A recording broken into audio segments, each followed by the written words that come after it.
What is up, everyone? Welcome back to my channel. Today, I wanted to do something a little bit different. I wanted to actually talk about some of the major misconceptions when it comes to having a successful business. Now, this was inspired by my own growth right now in my journey, and I realized as I'm reflecting, a year ago, I had set some crazy goals for myself, and I actually exceeded a lot of those goals. Now, fast forward a year later, I have a six-figure business, over 100,000 people that subscribe to my YouTube channel, and so much more. But as I got this success, I'm really starting to realize that there were a lot of things that I thought would happen to me once I hit this point that actually didn't really happen at all. So if you're interested in learning some of the major misconceptions or the things that I learned that I didn't expect to learn of actually hitting success, then I want you to keep on watching.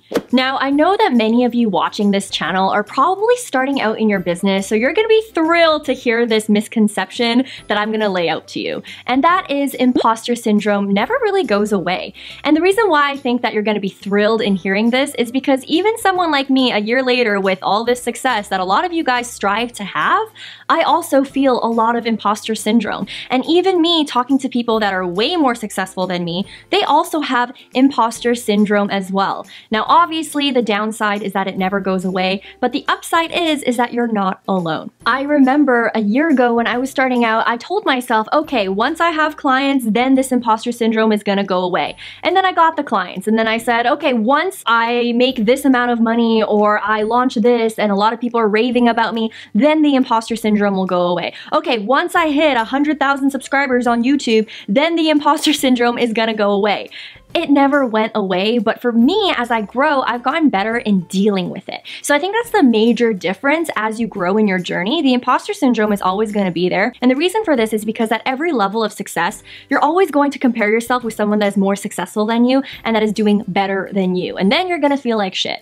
For me, I used to compare myself to people that were a couple steps ahead, that were already closing clients, and I was like, oh my gosh, I'm never gonna be like that. And then once I closed clients, I started to compare myself with people that had six-figure businesses. And now that I have a six-figure business, I'm now comparing myself to people who have seven-figure businesses. And guess what? It's never gonna go away. That's why I want you to know that you are gonna get better in dealing with it, but don't think for a second that suddenly all of this lack of confidence is going to disappear. It doesn't. Not only this, I also want to share with you guys something that I teach my own students in the Boss Gram Academy, and that is this graph. Now, obviously, I'm not gonna take credit for this graph because I didn't create it, but I think it's a genius graph to show you guys exactly what is going on. As you can see on the graph, when you have no experience, your confidence levels are at its highest. And the reason for this is because you don't know what you don't know, and therefore you have big goals, big vision, you think you're gonna crush it. Now, unfortunately, the more experience that you get, you start to realize a lot of the skills that you might be lacking, a lot of the things that you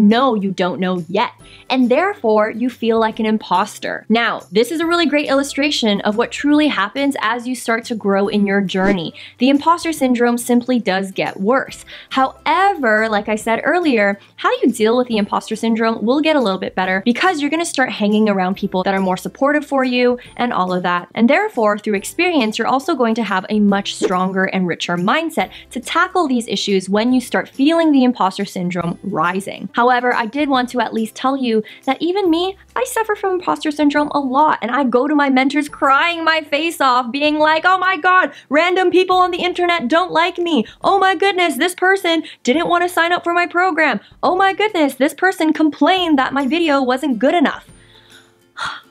So, I hope this makes you feel better, but like I said, imposter syndrome never goes away, but you just get better at dealing with it. Now, the second thing that I learned that I didn't really expect to learn was the fact that monetary goals don't mean anything. Now, I know, you're probably rolling your eyes and you're probably tempted to click out of this video. Trust me, back then when I wasn't making a dime, I would roll my eyes at any person that said this because I was like, oh my God, only rich people say this. But I'm really being brutally honest with you that it could not be any more true. And the reason for this is I remember when I was starting my business, when I wasn't making anything, the biggest and most ambitious goal that I set for myself was to make $65,000 in my first year in order to replace my corporate income. However, within the first 4 months of me launching my services to the public, I ended up making $6 figures. Now, obviously, the first day that I made 6 figures, I cried, I was overwhelmed, I couldn't believe it. But immediately, the day after, I started putting pressure on myself to then make 7 figures. And guess what? The moment I hit 7 figures, I'm probably gonna put pressure on myself to make 8 figures. Now, being ambitious in business and setting monetary goals is absolutely normal.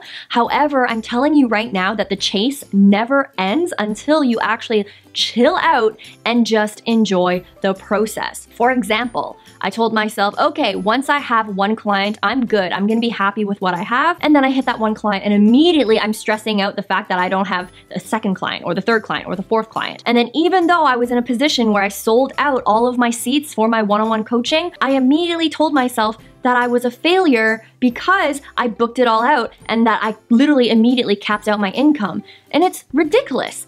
Absolutely ridiculous. I'm telling you right now that even if you don't have a coaching business or you're starting a YouTube channel, it's the exact same. Your biggest goal is going to be 1,000 subscribers. You're going to tell yourself that it's enough. And then once you hit 1,000, you're going to want 2, and then you're going to want 3, and then you're going to want 10. And at the end of the day, while you're chasing these monetary goals, you're still going to feel pretty empty inside. And not only this, you're going to feel really burnt out because you're chasing nothing. You're not chasing anything that actually has substance. And that's kind of what I really want to say to you guys, because I wish someone said this to me when I was starting out, and I know that at the time I probably wouldn't have understood, but I guarantee for you guys, once you actually start hitting those milestones that you're wishing for right now, you're probably going to look back in this video and agree with me that you're really chasing nothing if you're just chasing money and numbers. That's why even for me, as I'm still in the beginning stages of my journey compared to a lot of seasoned entrepreneurs that are already 10 years in, I'm really trying to take a step back and just enjoy the process of building a business. And even though I'll always have monetary goals, that I'm not going to attach my self-worth or my happiness to these goals, and I need to try to find other areas that make me happy. Is it the one-on-one conversations that I'm having you guys that is truly meaningful to me? Is it the fact that I can take my family out without stressing about my corporate job that I had back then because I was chained to a cubicle? Maybe that's a lot more meaningful to me. But I know for a fact, even though I'm still pretty new in business, I already know that money is not going to solve all of my life problems. And until I find other reasons to be happy with what I've built, that is going to be enough. So that's why I really wanted to share this big misconception with you so that you can save yourself a lot of running on treadmills and being stuck on hamster wheels. Because I guarantee if you can't find something that is meaningful to you within your business that's not attached to money or the number of clients that you have or the subscribers that you have, then you're always going to be on this crazy goose chase. Now, moving on to the next misconception that I've learned so far in having a quote-unquote successful business on paper is the fact that you don't really get to flex. And I know that this sounds super dumb, but when I was starting out or when I wasn't making a dime, I thought that the moment I hit a 6-figure business or 8-figure or 7-figure or whatever money that you think is significant for you, I thought that I would be rocking the Chanel bags, wearing the Louboutins, flexing the Rolly. And guess what? I don't. And even though I technically could afford these things, I choose not to buy into them. And the reason for this is gonna sound super silly, but I literally work from home. There's nowhere else for me to go. And even if I did have a Chanel bag, where am I gonna go with that? A coffee shop? Like, seriously. And I think that building this business and actually hitting these numbers and working really hard to get here has truly shown me the value of money, and it's also made me a lot more mature when it comes to spending. And what I mean by this is as you grow in business and as you scale, you're gonna have a lot more responsibilities. It's not just you, your laptop, and the internet. It's you, your laptop, the internet, an accountant, a lawyer, a team, people that actually rely on you to pay them, people that actually turn to you for the answers and giving you their hard-earned money, hoping that you can solve their problems or at least guide them there, because at the end of the day, people need to help themselves. And that's a lot of pressure. And you gotta be really, really careful with the money that you spend. Would I rather spend the money on myself and buy a new pair of shoes? Or would I rather spend money on taking a team member out for a nice dinner or for a nice trip? Or would I rather spend that money on giving my students gift cards, thanking them for finishing my programs? Or would I rather spend that money on giving someone a bonus because they really helped me out a lot in my business? There's so many different things that you got to think about now that you actually have the money and now that you've actually grown the business that's beyond just yourself. And that's kind of why it's turned me off from spending money on myself. Not to say that I don't spend money on myself, but I don't spend it as excessively as I thought that I would once I hit 6 figures. And not only this, another misconception that a lot of people think is that just because you have 6 figures means that you're rich. And I'm going to tell you right now, especially if you're serious in scaling your business, there are a lot of expenses.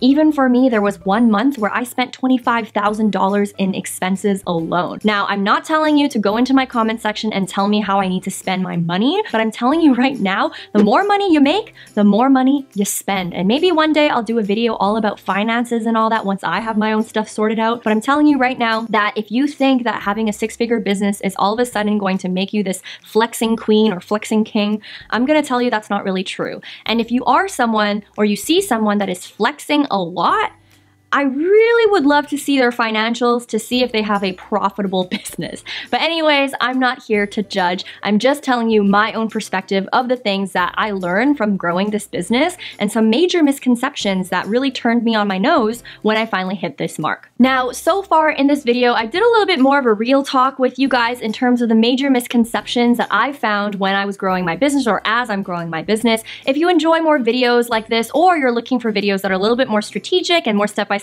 like my usual videos, make sure you check out these videos right here. Usually I talk about mindset, marketing, coaching, entrepreneurship, all the likes of that, so make sure you check out these 2 videos as well. And also, I'm running out of content ideas, so make sure you comment below and tell me what more you want to learn about growing a business, starting a YouTube channel, dominating on Instagram, getting clients, all these things. I would love to know your opinion on some suggestions that you have for future content on this channel. As always, guys, I appreciate you. I hope you guys enjoyed today's video. I hope you guys have a great day, a great week, and also a great life, and I'll see you in the next one. Bye, guys!